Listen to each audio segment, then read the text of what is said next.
Hello guys, welcome back to study. This is Dheeraj Kumar. अभी Navy SSR और MR की GK की वन शॉट क्लासेस करेंगे। क्या थे बच्चे की सर एसएसआर की अलग कराओ, एमआर ये अलग कराओ, जीके ऐसा क्या है जो मैं अलग अलग कराऊं? दोनों सिलेबस सेम ही है ना जीके का।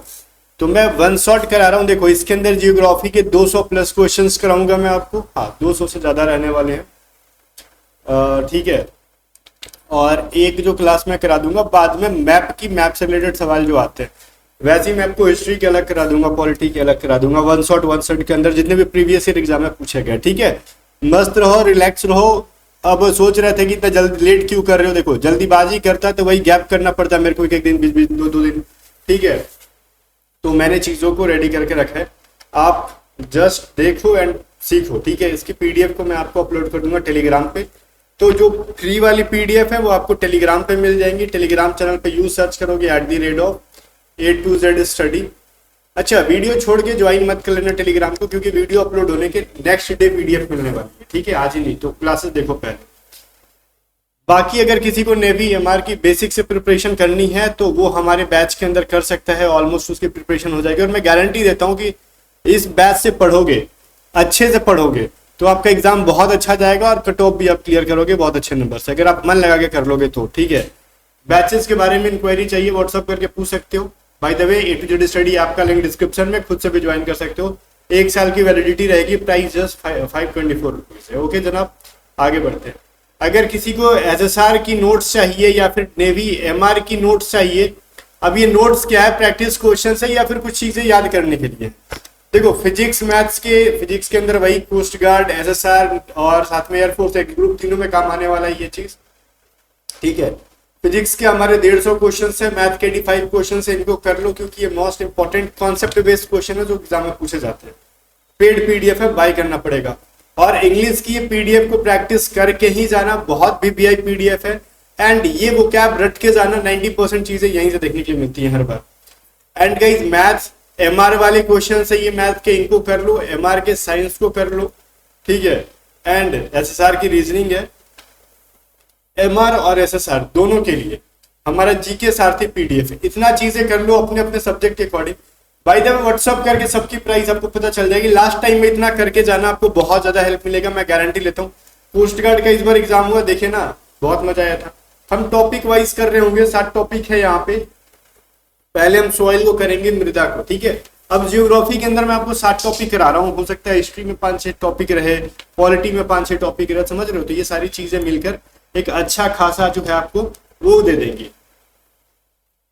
मटेरियल कंटेंट दे देंगी, जहां से आप हाई लेवल प्रिपरेशन करके जाओगे एग्जाम। आगे देखो, मृदा क्या है? सबसे पहले तो सिंपल सा, मृदा विज्ञान को क्या कहते हैं? ये कई बार आपके पूछ लेता है जीके के सेक्शन। इसको हम पेडोलॉजी कहते हैं। क्या कहते हैं? पेडोलॉजी। इसके अंदर क्या पढ़ोगे आप? ऑब्वियसली मिट्टी कैसे, सॉइल कैसे बनती है। ठीक है, सॉइल का ओरिजिन क्या है, कंपोजिशन क्या है, क्लासिफिकेशन क्या है, ये चीज आपको इसके अंदर पढ़ने के लिए मिलती है। ठीक है, जितने प्रीवियस ईयर क्वेश्चन है मैं वो करवा देता हूँ आपको, आए हुए। भारत में कुल मिला के कितनी प्रकार की मेनली मिट्टियां पाई जाती है? तो 6 प्रकार की। कौन कौन से? भाई मैं इंडियन ज्योग्राफी पढ़ा रहा हूँ अभी। ठीक है, तो आपको कौन कौन सी होती है? Alluvial soil, black soil, red soil, laterite soil, desert and mountain soil. ठीक है, जिसको हिंदी में क्या कहते हैं? जलोढ़, काली मिट्टी, लाल मिट्टी, लेटराइट, मरुस्थलीय और पहाड़ी मृदा कह लो, मिट्टी कह लो, यही चीज है। तो ये 6 प्रकार की मेनली जो मिट्टियां हैं वो हैं। बाकी इनको कैटेगराइज करके और भी बढ़ा सकते हो, बट मेनली 6 टाइप्स के होते हैं। ठीक है, चलो फिर कहता है कपास की खेती के लिए बहुत बार सवाल पूछा गया, मोस्टली 4 से 5 बार ये सवाल पूछा गया है। तो देखो कपास के लिए ब्लैक सॉइल जो है कॉटन कल्टीवेशन के लिए बहुत ज्यादा हेल्पफुल है। क्यों? क्योंकि इसके अंदर रीजन भी हमने दे रखा है। ये जो काली मिट्टी जो होती है ना, ब्लैक सॉइल, उसके अंदर मॉइस्चर को क्या करना होता है? वो करके स्टोर करके रखता है, बहुत धारण करके रखता है बहुत लंबे टाइम तक के लिए। और कपास के लिए क्या चाहिए? नमी चाहिए, नमी को धारण करना, और नमी ही चाहिए मिट्टी के अंदर, ताकि कपास बढ़िया से फले फूले। फिर क्या कह रहा है? जलोढ़ मिट्टी मतलब किन क्षेत्रों में पाई जाती है? तो गंगा ब्रह्मपुत्र मैदानी जो क्षेत्र हैं वहां पे पाई जाती है। ठीक है, गंगा ब्रह्मपुत्र प्लेन्स जो है उसके अंदर पाई जाती है। क्यों भाई? क्योंकि जो जलोढ़ मिट्टियां होती हैं ये नदियों के द्वारा लाई गई मिट्टियों से बना होता है। ठीक है, और ये काफी उपजाऊ होती है। ठीक है, ये सबसे ज्यादा उपजाऊ मिट्टी होती है जलोढ़ मिट्टी। अच्छा, 2 चीजें आपने जलोढ़ मिट्टी के बारे में सुना होगा। जलोढ़ मिट्टी से रिलेटेड ये आपने सुना होगा कि एलुवियल सॉइल दो टाइप के होते हैं, एक तो खादर और एक बांगर। ठीक है, आपने ये चीज सुना है। आपको मैं बता दूं, जलोढ़ जो होते हैं ना वो कैसे होते हैं, जलोढ़ जिसको हम इंग्लिश में क्या कहते हैं, एलुवियल सॉइल, ये दो टाइप्स के होते हैं। पहला क्या, खादर, और दूसरा क्या, बांगर। ठीक है, क्या होता है खादर और एक क्या होता है दूसरा, बांगर। भांगर नहीं, बांगर, भांगर मैंने लिख दिया, बांगर कहो इसको। अब ये खादर कैसी मिट्टी है और बांगर कैसी मिट्टी है, ये चीज होता है। खादर को यंगर कहते हैं, मतलब नई मिट्टी कहती हैं, और बांगर को क्या कहते हैं, ओल्ड या फिर ओल्डर, डेट इज पुरानी मिट्टी। तो ये कई बार पूछता है, बताओ कि बांगर जो है जलोढ़ मिट्टी का किस प्रकार की मिट्टी है, नई, पुरानी, ठीक है, यंगर, ओल्डर, ऐसे करके पूछ लेता है। ठीक है ना, तो ये चीज बहुत इंपॉर्टेंट है। बाकी ज्यादा डिटेल में जाने की जरूरत नहीं है, जितना डिटेल में जाओगे आपका एग्जाम हाई लेवल का जो होता है उसके अंदर पूछा जाता है। आगे जब लाल मिट्टी किस खनिज की वजह से लाल होती है, तो इसके अंदर आयरन की मात्रा ज्यादा होती है, और आयरन किस फॉर्म में होता है, आयरन ऑक्साइड के फॉर्म में होता है। इसी मतलब वही आयरन ज्यादा होने की वजह से ये क्या होती है, रेड होती है। ये चीज याद रहेगा, ये एग्जाम में पूछा गया है। ये खादर बांगर भी पूछा गया है, तो जो चीज मैंने यहाँ पे अलग से क्वेश्चन नहीं बनाया है शायद, तो मैंने इसके अंदर क्लियर करा दिया आपको। फिर देखो, इसीलिए कहता है ना पीडीएफ ज्यादा वीडियो इंपॉर्टेंट है, सिर्फ पीडीएफ से कुछ समझ में नहीं आएगा। अब मरुस्थलीय जो मिट्टी होती है, डेजर्ट सॉइल होती है ना, वो कैसी होती है, वो क्षारीय होती है, अल्कलाइन होती है। ठीक है, क्यों कि उसमें सॉल्ट की मात्रा जो होती है वो अधिक होती है। जहां सॉल्ट की मात्रा ज्यादा रहेगी वो अल्कलाइन होगी, बेसिक होगी, क्षारीय होगी। जिसमें सॉल्ट की मात्रा नहीं रहेगी वो कैसी रहती है, या तो न्यूट्रल, न्यूट्रल रहने का कोई मतलब नहीं है, एसिडिक रहेगी। ठीक है, ये चीज कह सकते हो।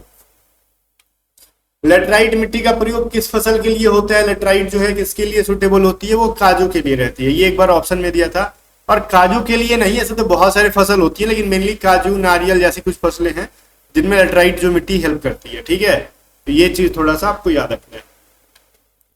कौन सी मिट्टी सबसे ज्यादा क्या है, फर्टाइल है, तो मैंने बोला ना कि जलोढ़ मिट्टी। क्यों, क्योंकि वो नदियों के द्वारा लाया गया रहता है, उसमें बहुत ज्यादा पोषक तत्व होते हैं।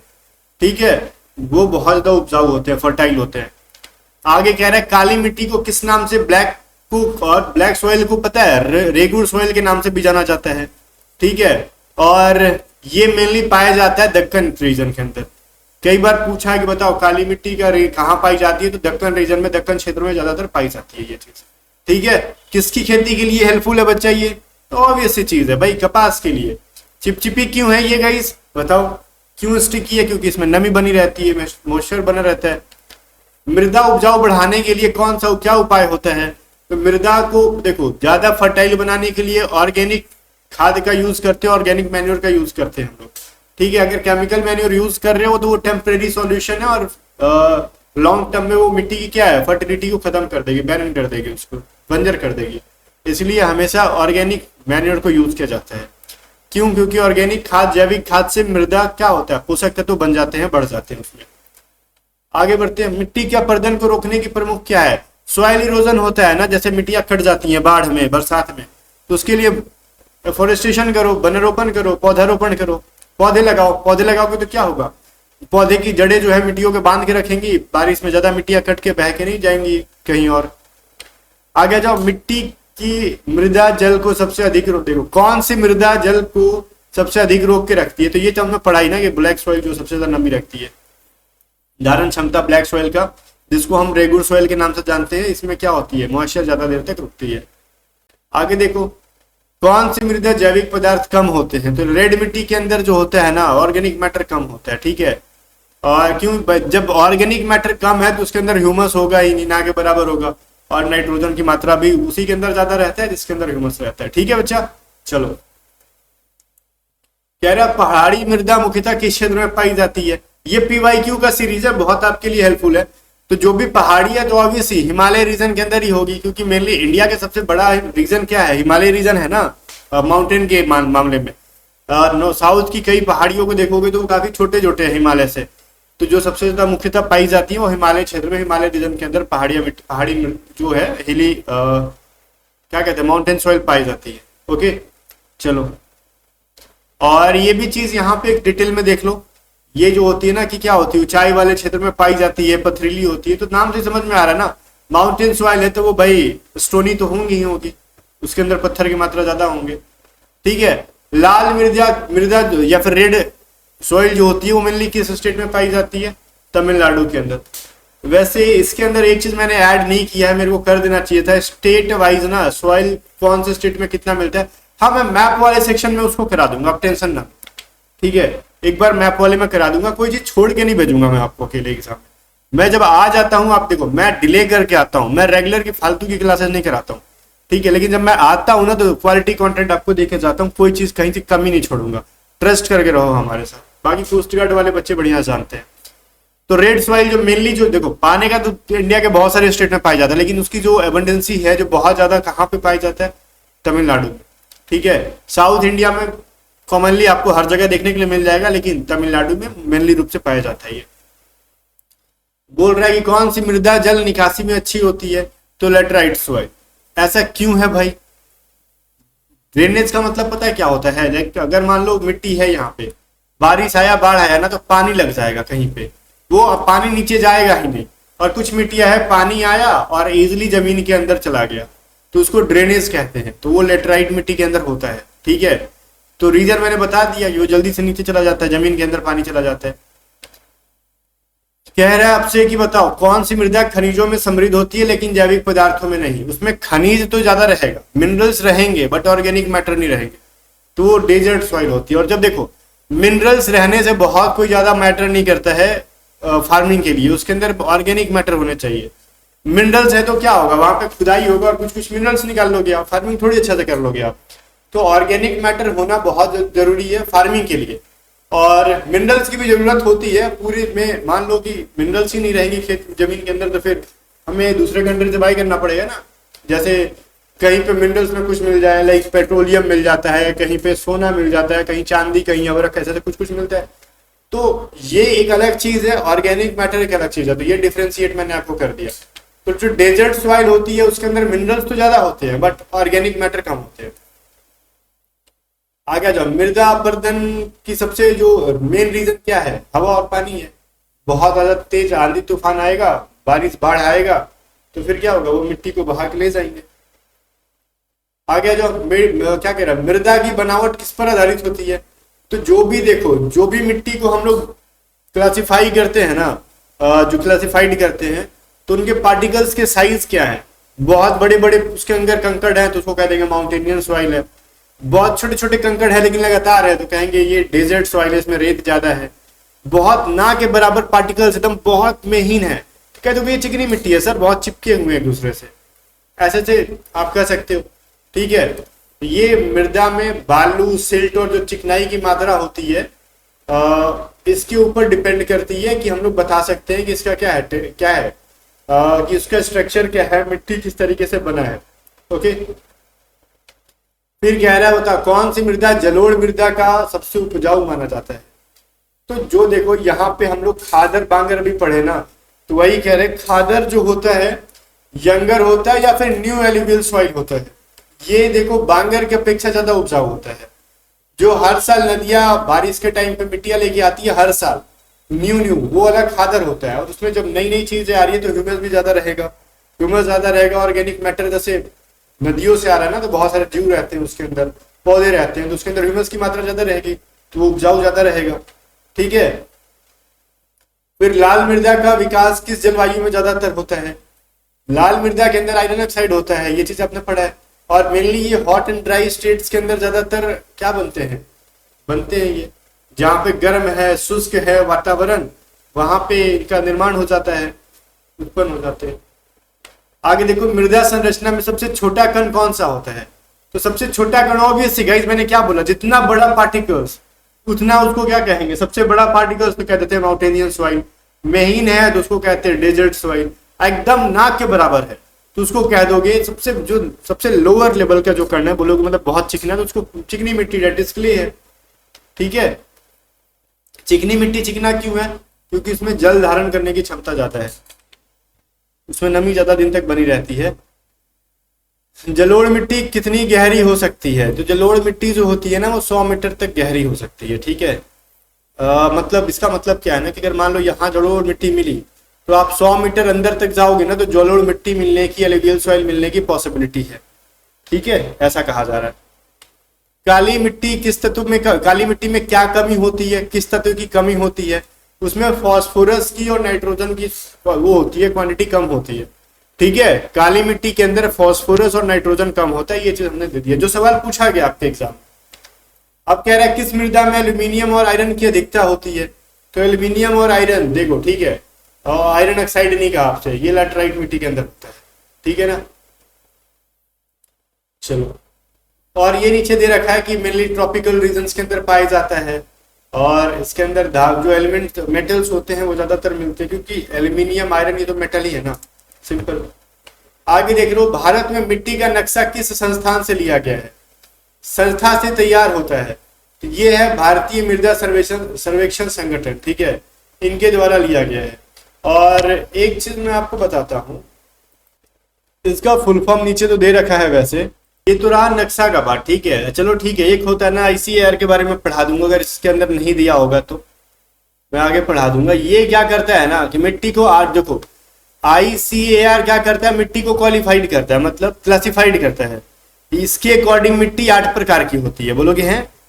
अभी तो आपने 6 प्रकार की बोला था, लेकिन हाँ आईसीआर कहता है कि इंडिया की जो मिट्टी है वो 8 प्रकार की है। बट देखो, वो सारी मिट्टियां हमारे काम की नहीं है, तो जो काम वाली है वो 6 प्रकार की होती है। बाय द वे, आईसीएआर का फुल फॉर्म क्या होता है? Indian council of agriculture research. लिख दूं यहां पे, याद रहेगा, पूछ सकता है। Indian council of agricultural research, research ना एस पर आएगा। ठीक है, चलो, तो ये इसका फुल फॉर्म हो जाता है Indian council of agriculture research. अब इसके अकॉर्डिंग मिट्टी कितनी प्रकार की? 8 प्रकार की है। बोलोगे कौन कौन? इधर मैं लिख देता हूं। ठीक है, यहां पे लिख पा रहे हैं?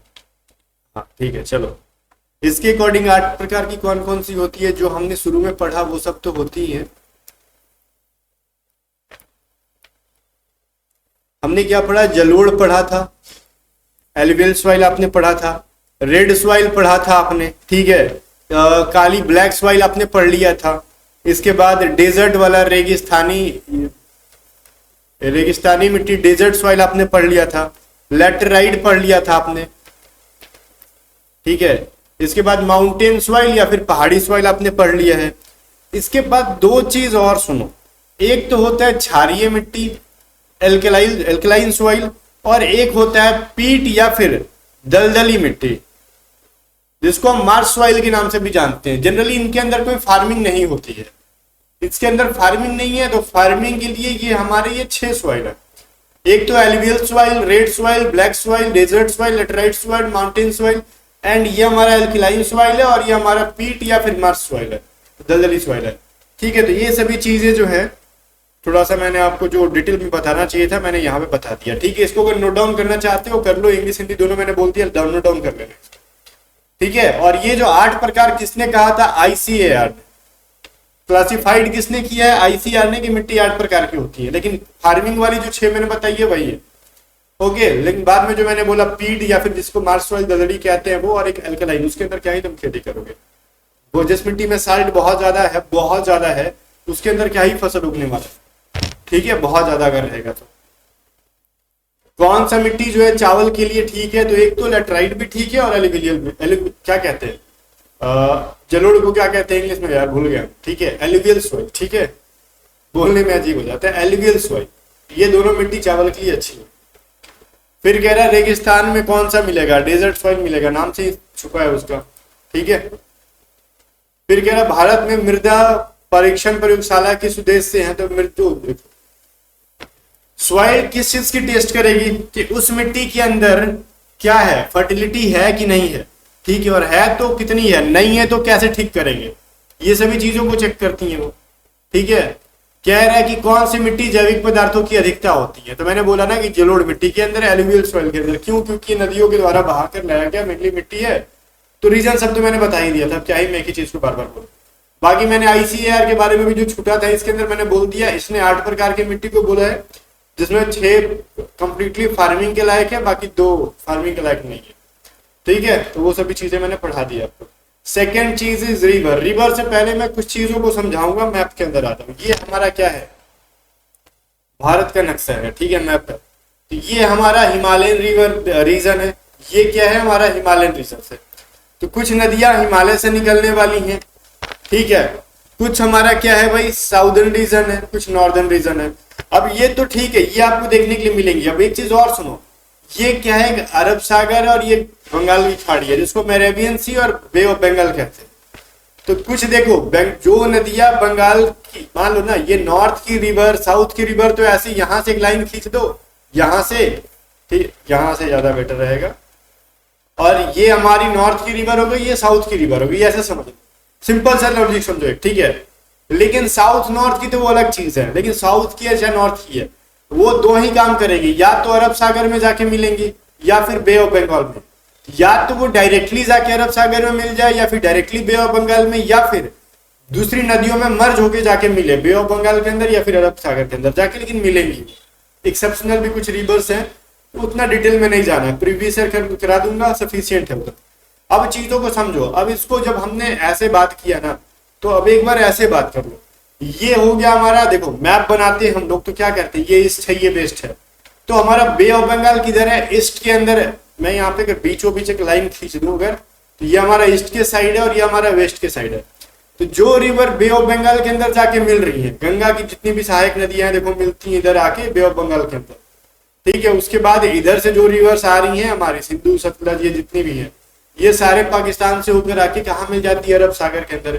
कुछ साउथ की नदियां हैं वो जाके मिल जाती हैं अरब सागर के अंदर, कुछ साउथ की रिवर है जो मिल जाती है बे ऑफ बंगाल के अंदर।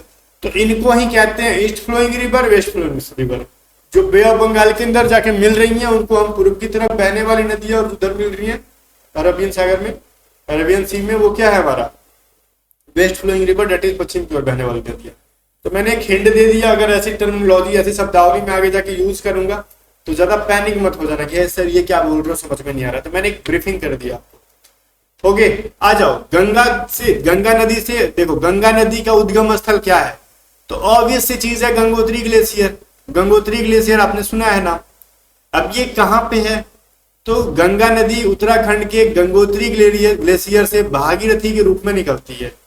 अब उत्तराखंड में है, ये चीज आपने पढ़ लिया, क्या है गंगोत्री ग्लेशियर है, और वहां से निकलती है ये भागीरथी के रूप में, ठीक है।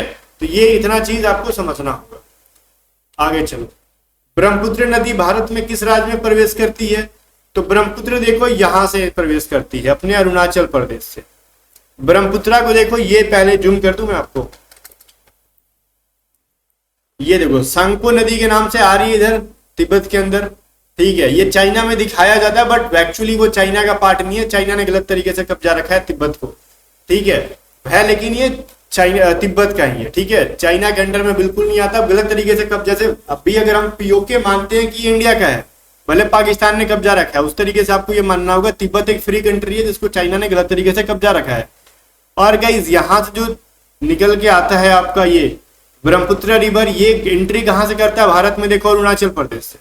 तो यही मैं आपसे कह रहा हूँ, अरुणाचल प्रदेश से ही ब्रह्मपुत्र नदी जो है भारत में एंटर करता है। कई बार ये सवाल आपसे पूछा है, ज्यादा डिटेल में नहीं जाएंगे, क्या नाम से कहाँ कहाँ मिलता है, क्या होता है, कितनी उसकी मुहानी है, कितनी डेंसिटी है, ये सभी चीजें आपको नहीं पढ़ने की जरूरत है, ठीक है। चलो, तो जो चीज बेसिक जानने वाली चीज है, जितना कैपेसिटी है फिलहाल जानने की उतना मैं समझा रहा हूँ। तिब्बत से आकर अरुणाचल प्रदेश के माध्यम से इंडिया में ये एंटर कर जाता है, क्लियर है ना। चलो, भारत की सबसे लंबी नदी कौन सी है, वो गंगा है, ठीक है। और सबसे क्या है प्योर, ये सैक्रेड रिवर भी माना जाता है, होलिएस्ट रिवर भी माना जाता है गंगा को, पवित्र नदी भी माना जाता है। नर्मदा किस दिशा में बहती है, तो पूर्व से पश्चिम की ओर बहती है, ठीक है। पूर्व से पश्चिम की ओर बहने वाली नदियों का लिस्ट मत रखना, उतना भूल जाओगे। Previous year at least last time में तुम कर लो, एग्जाम में बहुत ज्यादा टाइम है नहीं, ठीक है। और ये याद रखना कि नर्मदा जो है पश्चिम की ओर वेस्ट फ्लोइंग रिवर है। मैप में मैंने ये चीज समझा दिया था ना, वेस्ट फ्लोइंग मतलब क्या, इधर जा रहा है, ईस्ट फ्लोइंग मतलब इधर जा रहा है, ठीक है। अब तो गाइस कोई डाउट आपके मन में रहा नहीं होगा, डाउट है तो देखो मैप देखो, यहाँ पे जूम कर दूं, इससे नहीं होगा ज्यादा। देखो नर्मदा आपका कहाँ गया, ये वाला यहाँ से निकल के आ रहा है ऐसे ऐसे, देखो जाके इधर जाके अरेबियन सी के अंदर मिल जा रहा है। ये वाली लाइन देखो, मैं इसको थोड़ा सा जूम इन करता हूँ, ये देखो ये वाली जो रिवर है, ये वाली ये लाइन जो गई है नर्मदा है ये, ठीक है। नाम लिखा है ना इसके ऊपर नर्मदा, ये देखो अल्टीमेटली कहाँ जाके मिल रहा है, कैरेबियन सी के अंदर। ठीक है, तो अब गाइस अब इतना बार बार मैं मैप में नहीं दिखाऊंगा, चीजें समझ लो उसी से, ठीक है ना। चलो ईस्ट फ्लिंग वेस्ट फ्लिंग समझ जाओगे। कृष्णा नदी का उद्गम स्थल कहाँ है, जैसे सवाल पूछा गया वैसा मैं करा रहा हूँ आपको, ठीक है, वही करा रहा हूँ आपको। महाबलेश्वर जो महाराष्ट्र के महाबलेश्वर से क्या है, कृष्णा नदी का उद्गम स्थल है, ठीक है। अब ये कहाँ पे, तो महाराष्ट्र के सतारा जिले में है महाबलेश्वर, वहां से निकलता है कृष्णा नदी। ये कई बार पूछा है, कई बार डिस्ट्रिक्ट का नाम भी पूछ लेता है। यमुना नदी किस नदी की सहायक नदी है, तो यमुना भी है किसकी, गंगा की ही है। और ये प्रयागराज जो पहले इलाहाबाद के नाम से जाना जाता था, वहां पे कहा मिलती है भाई, गंगा के साथ मिल जाती है। ओके, अभी तो कुंभ से लेके गंगा यमुना सरस्वती के बारे में तो अच्छा से जान गए होगे कुंभ की वजह से, ठीक है। चलो, गोदावरी नदी को दक्षिण की गंगा क्यों कहा जाता है, क्योंकि देखो जैसे हमारे यहाँ ना, दो चीजें को समझो। हमारे यहाँ गंगा क्या है, हमारे यहाँ क्या फिर नॉर्थ के अंदर क्या है, गंगा बहुत ज्यादा होलीएस्ट रिवर है, पवित्र नदी है, पूजा जाता है और लंबी भी है, ठीक है, बहुत ज्यादा लंबी है। उस तरीके से साउथ इंडिया में ना गंगा का इतना लंबा तो नहीं है, लेकिन लंबा ये है, साउथ इंडिया का सबसे लंबा नदी है ये, ठीक है, गोदावरी। और इसको पूजा भी जाता है, धार्मिक महत्व भी है इसका, होलीएस्ट भी है, तो इसीलिए कहा जाता है कि ये साउथ की क्या है, दक्षिण भारत की सबसे लंबी नदी है और दक्षिण भारत की गंगा है। सिर्फ लंबी होने की वजह से नहीं, होलीएस्ट होने से भी, सैक्रेड होने से भी, पवित्र होने की वजह से भी पूजा जाता है गोदावरी को, इसकी वजह से भी इसको दक्षिण की गंगा कहा जाता है। सरस्वती नदी को आज किस नाम से जाना जाता है, तो अभी सरस्वती जो है वो लुप्त हो चुकी है, उनको सरस्वती के नाम से जाना जाता है, इसलिए कहा जाता है कि वो लुप्त रिवर है, एक्सटिंक्ट रिवर है, ठीक है। सरस्वती पहले थी बट अब फिलहाल अस्तित्व में नहीं है डायरेक्टली, ठीक है ना, अब नहीं दिखती है सरस्वती। कौन सी नदी सुंदरबन डेल्टा बनाती है, तो गंगा और ब्रह्मपुत्र, जाके गंगा और ब्रह्मपुत्र मिलता है जहां पे, वहां सुंदरबन डेल्टा का निर्माण होता है। दोनों नदियां जाके मिलती हैं, ठीक है, और वहां पे सुंदरबन डेल्टा का निर्माण होता है। अगर चाहो तो मैं एक बार मैप के अंदर दिखा सकता हूँ, मैप सामने रहता है तो इंसान को चुल मचा रहता है और कुछ नहीं है। देखो ब्रह्मपुत्र ये अपनी सहायक नदियों के साथ आके अल्टीमेटली यहाँ मिल रहा है, और गंगा भी पद्मा के नाम से आके इधर मिल रहा है, और यहाँ पे जो है ना सुंदरबन डेल्टा का निर्माण करता है। ओके, चलो, कहते हैं ना मैप पास में रहता है, इंसान को चुल मचा रहता है और कुछ नहीं। फिर कह रहा है कावेरी नदी किस राज्य में मुख्यतः बहती है, तो ये तमिलनाडु और कर्नाटक के अंदर, ठीक है। चलो, दो राज्य, मेनली दो राज्यों से होकर ये फ्लो होती है। सतलज नदी किस नदी की सहायक नदी है, तो सिंधु की ही है।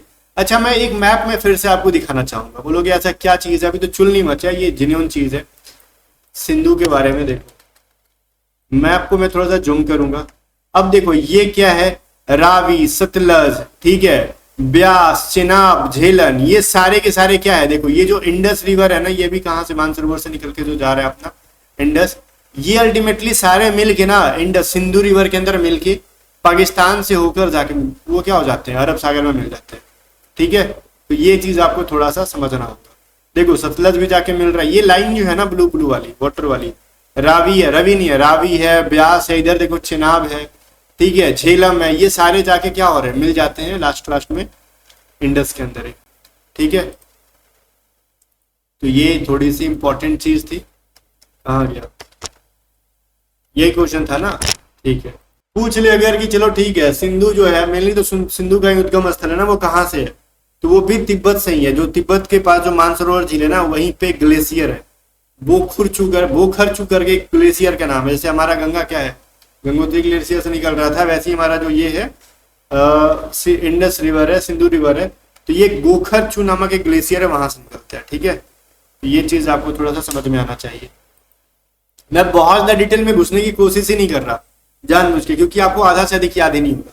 तो बेसिक चीजें पढ़ो, जो चीज एग्जाम में आई है मोस्टली यहाँ से पूछी जाएगी। ताप्ती नदी कहाँ गिरती है, तो ये भी एक अरेबियन सागर के अंदर जाके मिल जाती है, वेस्ट फ्लोइंग रिवर है, नाम से समझ जाना, अगर अरब सागर में मिल रही है तो वेस्ट फ्लो है। या फिर डायरेक्टली ये पूछे जो नदियां जाके अगर अरब पश्चिम की ओर बह रही हैं तो वो कहाँ जाके मिलेगी, ठीक है। तो ऑप्शन दे देगा अरब सागर, कैस्पियन सागर, bay of Bengal, none of this, तो क्या कहोगे आप, वेस्ट फ्लोइंग है तो अरब सागर में, अगर इंडियन रिवर है वो, ठीक है। भारत की सबसे प्रदूषित रिवर कौन सी मानी जाती है, अब फिलहाल तो गंगा ही है, इसमें लोग इतना पूजा पाठ के नाम पे इतनी सारी गंदगी आजकल डाल रहे हैं कि वो बहुत ज्यादा पॉल्यूटेड हो चुकी है।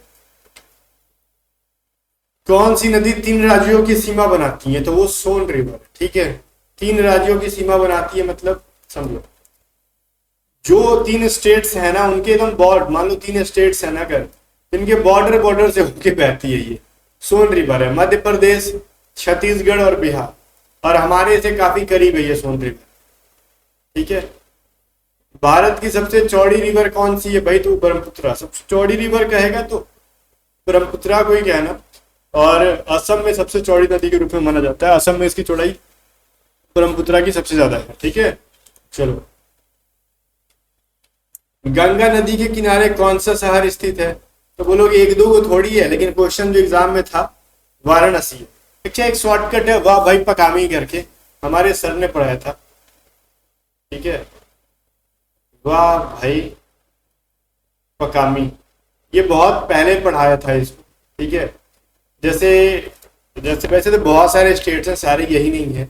ये एक प्रकार का डकैती है, कोई ट्रिक नहीं है। देखो, मी का कोई मतलब है नहीं, ठीक है।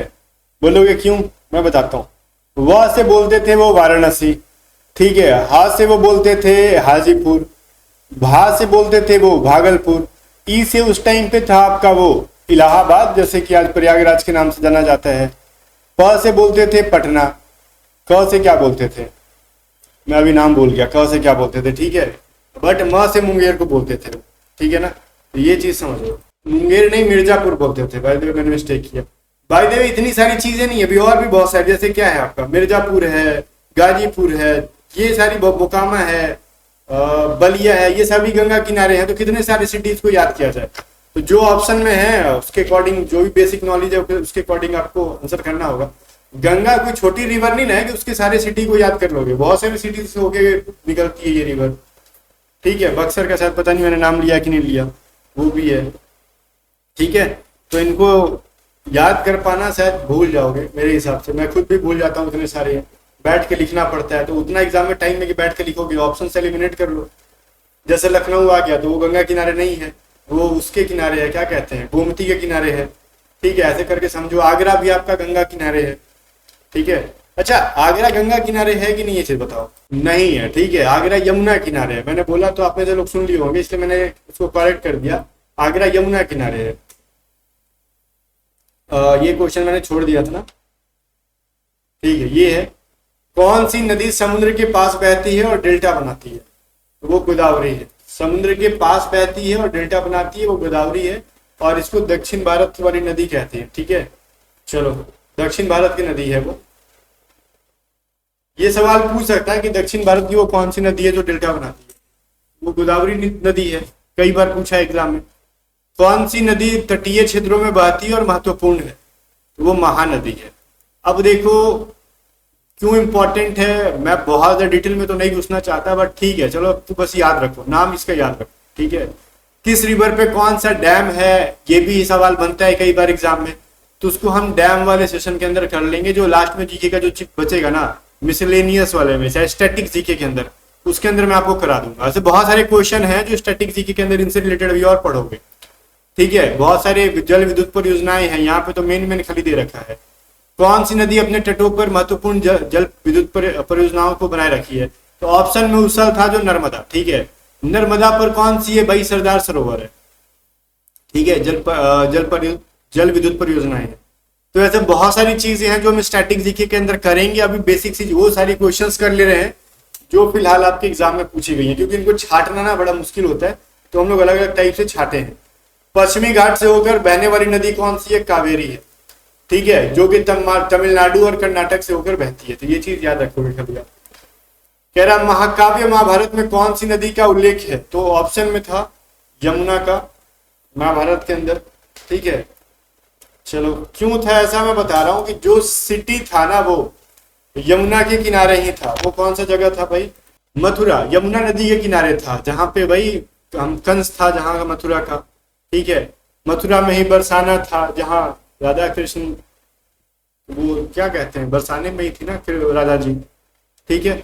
चलो आगे कह रहा है, कौन सी नदी क्षेत्रीय पर्यटन के रूप में महत्व रखती है? तो गंगा ही है, ठीक है। क्यों भाई? क्योंकि इसके किनारे इतने सारे तीर्थ स्थल है, क्योंकि जो भी अभी महाकुंभ जो लगा वो गंगा के किनारे ही है, तो पर्यटन के रूप से यही ज्यादा इंपॉर्टेंट है ना। हरिद्वार है, ऋषिकेश, ऐसे बहुत सारी जगह है, पटना में भी यादव वगैरह है, तो ये पर्यटन के हिसाब से बहुत ज्यादा इंपॉर्टेंट है गंगा रिवर। फिर कह रहा है भारत की कितनी प्रमुख रिवर है, तो जो मेजर 7 है, ठीक है। कौन कौन सी? गंगा, ब्रह्मपुत्र, यमुना, नर्मदा, गोदावरी, कृष्णा, कावेरी। बाकी इसकी सहायक नदियां मिलाओगे तो बहुत सारी हो जाएंगी, उतना आपको याद भी नहीं रहेगा, आपने सुना भी नहीं होगा कभी कभी नाम, अगर मैं सुना दूं, ठीक है। कौन सी नदी भारत में हिमालयन नदी कहलाती है, तो हिमालय से गंगा वाली कहलाती है, ठीक है। फिर क्या कह रहा है कि किस नदी के किनारे हरिद्वार और ऋषिकेश जैसे इंपॉर्टेंट है, तो ये सारे देखो, ये तो मैंने नाम ही नहीं लिया था, ऋषिकेश, हरिद्वार, तो ये सारे गंगा के किनारे स्थित है, ठीक है। तो बहुत सारी चीजों आपको हो सकता है कि अभी याद हो जाए या फिर बाद में। दक्षिण भारत की गंगा आपने पढ़ा था, गोदावरी, ये तो हम फिर से नहीं बोलेंगे। कौन सी नदी भारत में सबसे बड़े डेल्टा का निर्माण करती है, तो गंगा और ब्रह्मपुत्र। ये भी क्वेश्चन रिपीट हो गया है, सवाल को घुमा फिरा के पूछा गया था एग्जाम में ना, तो 2 अलग अलग टाइप के सवाल का आंसर मेरे को कराना पड़ा। कर्नाटक में बहने वाली प्रमुख नदी कौन है, तो कावेरी है। ये कर्नाटक और तमिलनाडु दोनों राज्य से होकर बहती है, ठीक है। फिर ताप्ती नदी कहाँ है, तो महाराष्ट्र में, तो ये शायद मैंने स्टार्टिंग में करा रखा था इसको। कौन सी नदी मध्य प्रदेश और उत्तर प्रदेश की सीमा बनाती है, तो सोन नदी है। वो सीमा बनाने वाली जो 3 स्टेट्स की बनाती है, वो मध्य प्रदेश और ये बिहार तक आती है सोन नदी, ठीक है। ये चीज याद रखना। डेहरी ऑन सोन एक सिटी ही बसा है इस नदी के नाम पर। अब नेक्स्ट टॉपिक है हमारा माउंटेन। माउंटेन से रिलेटेड अगर हम प्रीवियस ईयर क्वेश्चन करेंगे, मैप को देख लो एक बार। कुछ चीजों को हम मैप से पहले समझेंगे। ये जो आपका माउंटेन चैप्टर है ना, तो इसमें देखो ये जो रीजन है आपका हिमालयन रीजन है, दिख रहा है ये वाला जो सीन है, ओके। तो क्या सिर्फ हिमालय हमारा कंप्लीट हो गया? नहीं, ये देखो इधर हमारा अरावली रेंज है, इधर हमारा विंध्यन रेंज है, और इधर सतपुड़ा रेंज है, ठीक है। और आपको इधर मैकाल भी दिख जाएगा, छोटा नागपुर का प्लेट्यू दिख जाएगा। तो ये देखो सुंदरवन डेल्टा तो वो अलग था, रिवर के अंदर हमने पढ़ा था। तो ये सभी देखो डेक्कन की जो प्लेट्यू है, वो सभी जो चीजें हैं ना, ये आपके लिए बहुत इंपॉर्टेंट है, ठीक है। इसको जरा जूम कर दूं क्या मैं आपको? देखो सतपुड़ा रेंज आपका इधर है, ठीक है। विंध्यन रेंज आपका ये वाला है, ये वाटर का नहीं है, ये क्या दे रखा है भाई, ये रिवर वाला मैप नहीं है, ये आपका माउंटेन वाला मैप है। तो मेनली हम जब हिमालयन रेंज के अंदर दबा के पढ़ना होता है, ठीक है ना, तो हम उतना डिटेल में तो खैर इस क्लास के अंदर नहीं जाएंगे, हमने पेड बैचेस में डिटेल में पढ़ रखा है। बट एक चीज समझना आप, हिमालयन रेंज को ना क्या होता है भाई, मेनली 5 पार्ट में डिवीजन होता है। बोलोगे हैं 5 पार्ट में? नहीं, हमने तो 3 पार्ट में पढ़ा है, trans Himalaya, greater Himalaya, middle Himalaya, ठीक है। Sorry, greater Himalaya, middle Himalaya और शिवालिक हिमालय। लेकिन ट्रांस हिमालय के बारे में कौन पढ़ाएगा? ये ठीक है, यहाँ से आपने 3 लाइन खींच के लोग पढ़ा देते हैं। लोग क्या, सारे टीचर्स तो 5 पढ़ाते हैं, बट अगर बेसिक से मैं ही पढ़ाऊँ आपको ना, ओवरव्यू मैं ही पढ़ाऊँ ना, तो मैं यूँ पढ़ा दूंगा, ठीक है। ये हमारा ग्रेटर हो गया, ये हमारा मिडिल हो गया, और ये शिवालिक हो गया जो लोअर सबसे है। लेकिन ये पूर्वांचल हिमालय के बारे में कौन पढ़ेगा? हमारा ये ऊपर का जो ट्रांस हिमालय है, इसके बारे में कौन पढ़ेगा? तो ये 5 टाइप्स के होते हैं। तो गाइस इतना डिटेल में हम नहीं जाएंगे, आपको एक ब्रीफिंग में कर देता हूँ। जो ये ट्रांस हिमालय है ना, मैं आपको जूम करके दिखाता हूँ, रुको। हिमालय स्टार्ट करने से पहले देखो ट्रांस हिमालय के अंदर क्या क्या मिलता है आपको। जो ये काराकोरम है, काराकोरम रेंज है, जो ये लद्दाख श्रेणियां है, जास्कर है, ये सभी, या फिर कैलाश माउंटेन है, ये सभी कहीं ना कहीं आपको कहाँ मिलता है? ट्रांस हिमालय के अंदर मिल जाता है, ठीक है ना। और सबसे ऊंची चोटी यहाँ पे क्या मिलती है आपको? काराकोरम, जिसको हम K2 के नाम से जानते हैं, ठीक है। इसके अलावा आपको ग्रेटर हिमालय जो कहोगे, तो ये जो सबसे पहली लाइन निकल के जाती है हिमालय की, वो ग्रेटर हिमालय होती है। अब ग्रेटर हिमालय इसको क्यों कहा जाता है? क्योंकि इसकी जो है क्या कहते हैं उसको हम लोग, हाइट जो है ज्यादा रहता है, ठीक है। उसके बाद आप आओगे तो इसको हम मिडिल हिमालय कहते हैं। और पता है बहुत सारे चोटियां आपको जैसे ग्रेटर हिमालय के अंदर देखने के लिए मिलती हैं, जैसे नंगा पर्वत हो गया, नंगा पर्वत हो गया, और नाम अभी मुंह पे नहीं, अरण्यपूर्णा हो गया, ये सभी चीजें जो आपको ग्रेटर रेंज, ग्रेटर हिमालय के अंदर दिखने के लिए मिल जाती है, ठीक है। और एक चीज समझो, जो हमारे एग्जाम में अक्सर पूछा जाता है, बोलोगे क्या, तो आपने वो सुना होगा, लाइक जैसे देहरादून, दून जो बनाते हैं, या फिर आप यूँ समझ लो जितने भी हिल स्टेशन है जहाँ पे लोग जाते हैं, रानी खेत, मसूरी, ये सभी चीज़ें, ठीक है, दार्जिलिंग, कुल्लू, वो सभी मिडिल हिमालय के अंदर आ जाता है। ठीक है, तो मेनली यही सब चीज़ें पूछती हैं, और जो चीज़ें पूछेंगी पीवाईक्यूज वाले में कर लोगे। बाकी शिवालिक को हम लोग क्या कहते हैं, सबसे जो नीचे है वो हिमालय, जिसको हम हिमालय का पैर भी या फिर हिमालय का फुट भी कहा जाता है। ठीक है, तो ये सभी चीज़ें समझो, और बाकी हम कुछ जानेंगे नहीं। ठीक है, इसके अंदर अब एक चीज़ जो है ना, ये आपको मैप में उतना भेजा चाहिए, तो म्यांमार का हिस्सा है ना आपका, ये रहा गया नागा हिल्स, पटाका हिल्स, इधर जो दिख रहा है वो वाला मैं कह रहा हूँ। आपने देखो पटकाई हिल्स आपको कहाँ दिख रहा है, ये रहा पटकाई, दिख रहा है आपको। नागा जूम मैंने कर दिया, इससे ज़्यादा जूम नहीं होगा। ये जो दिख रही है आपको इधर, मीजो हिल्स दिख रही होगी आपको इधर, इतना छोटा छोटा है ना, ये दिख भी नहीं रहा है उधर। ठीक है, चलो कोई नहीं, ये सारे तो है ना पूर्वांचल के अंदर आते हैं, पूर्वांचल हिमालय के अंदर आते हैं, तो ये चीज़ आपको याद रहेगा। ठीक है, अब सोच रहे होगे ना आप, ठीक है ये इसके बगल में और भी कोई चीज़ है, यहाँ पे दिख रही है ना आपको, खासी, गारो, जयंतिया। देखो गारो हिल्स, खासी हिल्स, जयंतिया हिल्स। ठीक है, गारो, खासी, जयंतिया है, इनको बिल्कुल भी आप हिमालय का पार्ट मत समझना, ये मेघालय प्लेट्यू का हिस्सा है, हिमालय से अलग है ये चीज़। ठीक है, चलो इधर आपका अरावली रेंज है, जो मेनली आपको डेजर्ट दिख रहा है राजस्थान के अंदर, इसका सबसे हाईएस्ट पीक गुरु शिखर हो जाता है। उसके बाद आपको विंध्यन रेंज है, सतपुड़ा है इधर, और नीलगिरी वो जो इम्पोर्टेंट है तमिलनाडु के अंदर। ठीक है, अब बोलोगे ये क्यों इम्पोर्टेंट है, देखो कुछ चीज़ें लिखी गई हैं, देखो यहाँ पे दूधा बेटा, अन्नामुदाई, ये क्या चीज़ है। ठीक है, जो नीलगिरी की जो ये रेंज है ना, आपने क्या कह सकते हैं उसको, अन्नामलाई कहाँ लिखा है इसके अंदर, मैं आपको दिखा, मैं उतना विजिबल नहीं है वैसे, मैं अभी क्वेश्चन में कराऊंगा आपको।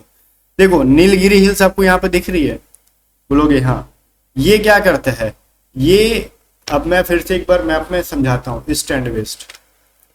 ये जो एक लाइन खींच दोगे ना ऐसे, ये ईस्टर्न साइड हो गया, ये वेस्टर्न साइड हो गया।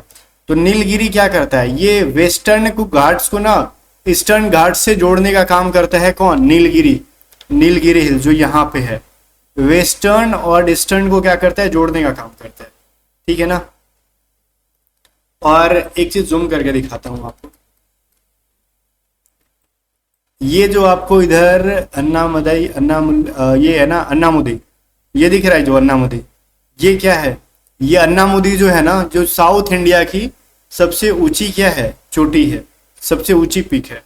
ठीक है, और ये किसका हिस्सा है, ये अन्नामलाई का हिस्सा है, याद रहेगा। सेकंड सबसे हाईएस्ट पूछेगा तो आपको दूधा बेटा करना होता, ऑप्शन में होगा वो भी कहीं ना कहीं, मैप के अंदर वो भी होगा दूधा बेटा। देखो उतना विजिबल नहीं है, बस मैप में आपको समझा दे रहा हूँ, जस्ट समझाने के लिए कि कोई कौन कौन सी पर्वत कहाँ पे है, बाकी क्वेश्चन में आप खुद कर लोगे। चलो भारत का सबसे ऊंचा पर्वत पूछेगा, कंचनजंगा है। ठीक है, कंचनजंगा कहाँ पे, सिक्किम और नेपाल पर स्थित है, जो भारत का सबसे ऊंचा पर्वत है। मैंने मैप में एक ओवरव्यू दे दिया आपको, बाकी चीजें आप खुद से अब यहाँ पे टर्मिनोलॉजी को समझ जाओगे। हिमालय पर्वत को कितने भागों में बांटा है, तो हमने पढ़ा 3 भागों में मेनली। हमने ट्रांस हिमालय छोड़ दिया, हमने पूर्वांचल जो है छोड़ दिया, तो मेनली 3 प्रकार से बांटा हमने। कैसे, जनरली हिमाद्री, हिमवती, हिमालय क्षेत्रों में। लेकिन गाइस ये एक परफेक्ट कहना सही नहीं है, तो परफेक्ट कहना क्या सही है, ग्रेटर हिमालय, मिडिल हिमालय और शिवालिक। ठीक है, ग्रेटर, मिडिल और शिवालिक में हम लोग 3 पार्ट में बांटते हैं। ट्रांस और पूर्वांचल को छोड़ देते हो, वैसे तो 5 भाग में बट जाएगा हिमालय। कह रहा सबसे ऊंची पर्वत श्रृंखला कौन है, तो हिमालय ही है। तो हिमालय विश्व की सबसे ऊंची पर्वत श्रृंखला है। ठीक है, माउंटेन रेंज कहेगा तब कहोगे सबसे ऊंची, जिसमें कंचनजंगा, एवरेस्ट जैसी ऊंची ऊंची चोटियां हैं, वो हिमालय के अंदर ही है। दुनिया का सबसे ऊंचा पर्वत कौन है, तो वो एवरेस्ट है, माउंट एवरेस्ट है। अब देखो सबसे ऊंचा पर्वत में माउंट एवरेस्ट, और ये क्या है, ऊंचा पर्वत श्रृंखला है। दोनों में समझ में आ रहा है, एक तो रेंज है और एक एवरेस्ट है ये। ठीक है, चलो कह रहा है सबसे ऊंचा सक्रिय ज्वालामुखी कौन सा है, तो बैरन ज्वालामुखी है। ये कहाँ पे है, अंडमान और निकोबार द्वीप समूह के अंदर है। ये भी माउंटेन वाले के अंदर पढ़ना पड़ जाता है कुछ कुछ क्वेश्चन। ठीक है, बैरी ज्वालामुखी नहीं, बैरन ज्वालामुखी होता है। हिंदी में टाइपिंग एरर है, टाइपिंग का मिस्टेक है।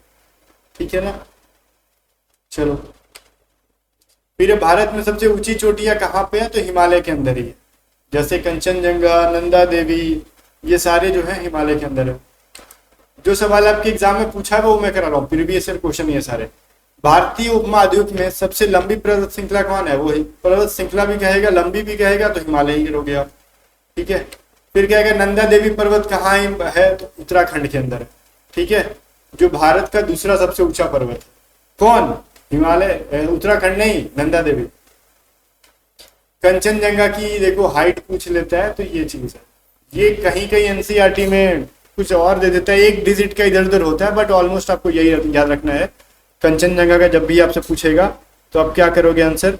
85, 60, 86। ठीक है, इसको मैं क्यों बोल रहा हूँ? बिकॉज एनसीईआरटी में जो डेटा दे रखा है वो मैं कह रहा हूँ। गूगल पे सर्च करोगे मे भी आपको कहीं कहीं 85 दे दे, बट जो एनसी कहीं 85 87 दे दे, लेकिन एनसीईआरटी जो फॉलो करता है वो मैंने आपको दिया। फिर अब भारत में सबसे ऊंचा पर्वत श्रृंखला कौन है? पर्वत शिखर कौन है? कंचनजंगा है। ठीक है, चलो फिर कह रहा है तिब्बत और नेपाल की सीमा पर स्थित जो पर्वत शिखर है वो कौन सा है? तिब्बत और नेपाल में जो है उनकी जो बॉर्डर बनाता है वो सीमा बनाता है वो माउंट एवरेस्ट है। फिर भारत में सबसे ऊंचा ज्वालामुखी पर्वत कौन है? ये बैरन ज्वालामुखी ना, फिर क्वेश्चन रिपीट हो गए यहाँ पे बाय मिस्टेक। किस पर्वत को आध्यात्मिक पर्वत माना जाता है? तो कैलाश पर्वत को। आध्यात्मिक क्यों माना जाता है? आपने सुना होगा ना, हर बात में लोग कहते हैं कि कैलाश चले जाओ, कैलाश पर्वत चले जाओ, क्योंकि बहुत सारे वहाँ पे साधु संत पहले के या फिर जो भी हमारे रिलीजियस लोग गुरु थे वहां पे जाके ध्यान लगाते थे। अरावली पर्वत कहाँ है? राजस्थान में, जो कि मैंने बोला, और इसका सबसे ऊंचा शिखर है गुरु शिखर। ठीक है, भारतीय उपमहाद्वीप में सबसे पुराना पर्वत कौन सा है? वो अरावली रेंज जो है सबसे पुराना है, और हिमालयन क्यों कहा जाता है? यंगर है, नवीनतम है। ठीक है, तो एक चीज आप थोड़ा सा ध्यान में रखोगे। पश्चिमी, अच्छा एक चीज मैं आपको बोलूं, अरावली को ब्लॉक माना जाता है कि अब इसकी हाइट नहीं बढ़ती, और हिमालय को जो है ना, हिमालय क्या है, ब्लॉक नहीं है, वो अभी भी हाइट उसकी बढ़ रही है। पश्चिमी घाट पर्वत कहाँ स्थित है? तो पश्चिमी घाट किसको कहते हैं हम लोग? वेस्टर्न घाट, जो महाराष्ट्र, कर्नाटका, केरल और तमिलनाडु से होकर जो पर्वत गुजरती है, श्रृंखला जो गुजर रही है, उसी को हम वेस्टर्न घाट के नाम से जानते हैं। वेस्टर्न घाट को सह्याद्री के नाम से भी जाना जाता है, याद रखना, ये एग्जाम में बहुत बार पूछा है। ठीक है, सतपुड़ा पर्वत किस राज्य में है? जो कि मध्य प्रदेश के अंदर है। सतपुड़ा रेंज कहाँ पे? एमपी के अंदर है, और इंपॉर्टेंट है। पूर्वी घाट कहाँ पर है? तो ये उड़ीसा, आंध्र प्रदेश, तमिलनाडु के अंदर है। अरे ऐसे कर दो, ये हमारा हिस्सा जो है ये पूर्वी घाट है और इधर का पश्चिमी घाट है। आगे देखो, ये इंडिया का मैप का निचला हिस्सा मैंने दिखाया। अब मैप के अंदर देख लो, जो इधर के स्टेट्स हैं वो ईस्टर्न घाट, जो इधर के स्टेट्स हैं वेस्टर्न घाट।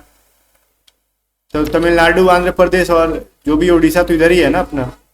और वेस्टर्न घाट वाले में देख लो, आपका इधर कर दोगे तो महाराष्ट्र, कर्नाटका, केरल तो इधर ही है, तमिलनाडु का कुछ हिस्सा आ जाता है। ठीक है, आगे देखो, कौन सा पर्वत नेपाल और भारत की सीमा पर है? कंचनजंगा है। वो क्या है भाई? नेपाल, इंडिया और सिक्किम राज्य के बॉर्डर बनाता है। भारतीय उपमहाद्वीप में कितने प्रमुख पर्वत श्रृंखलाएं हैं? तो मेजर तो 4 हैं, जैसे हिमालय, अरावली, पश्चिमी घाट और पूर्वी घाट, ये 4 हैं। ठीक है ना, तो इनको आपको याद रखना है।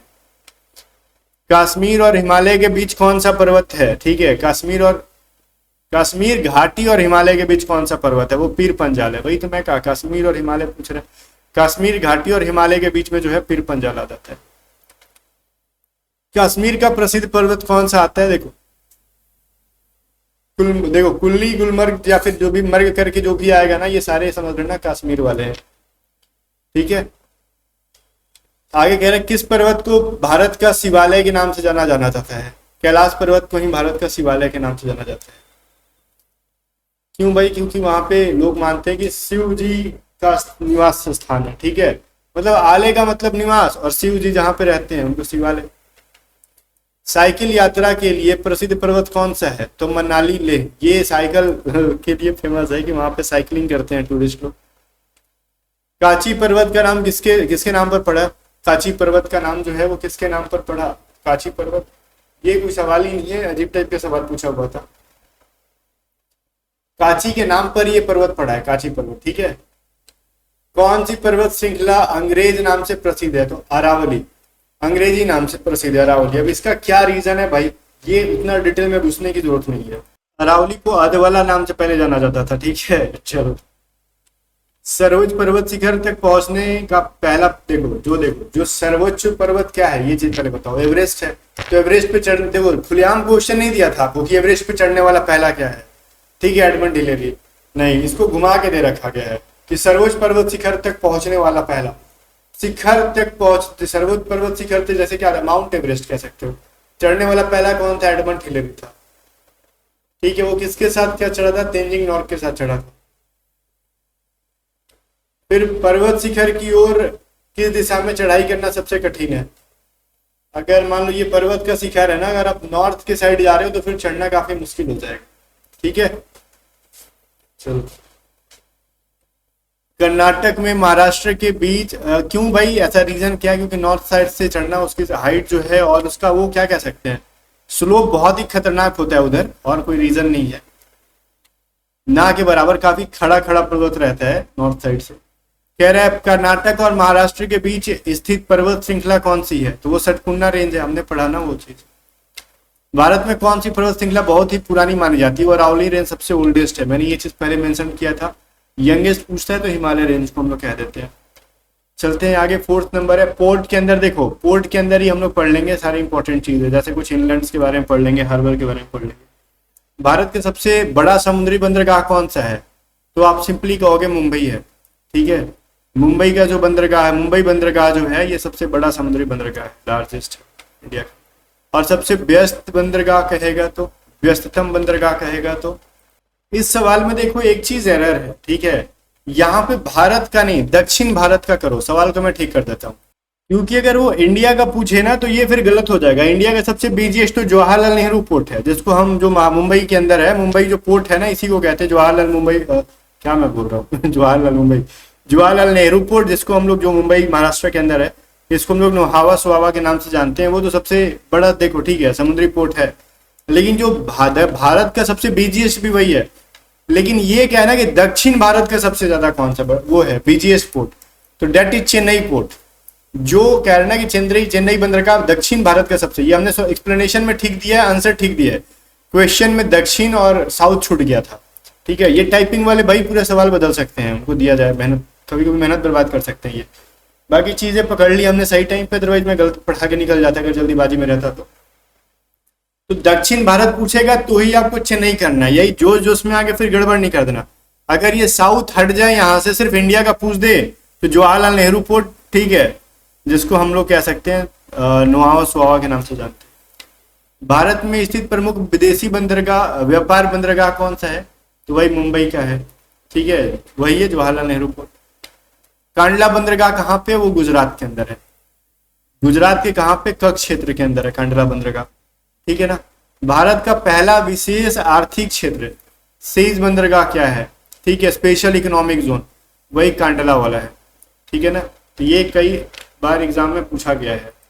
ये आपको एग्जाम में कंफ्यूज कर सकते हैं। अगर SEZ पूछेंगे ना तो आपको कांडला करना है, स्पेशल इकोनॉमिक जोन। अगर ये CEZ कर देंगे तो फिर क्या करोगे? तो वो आपको महाराष्ट्र करना होगा। ऐसा क्यों मैं बोल रहा हूं?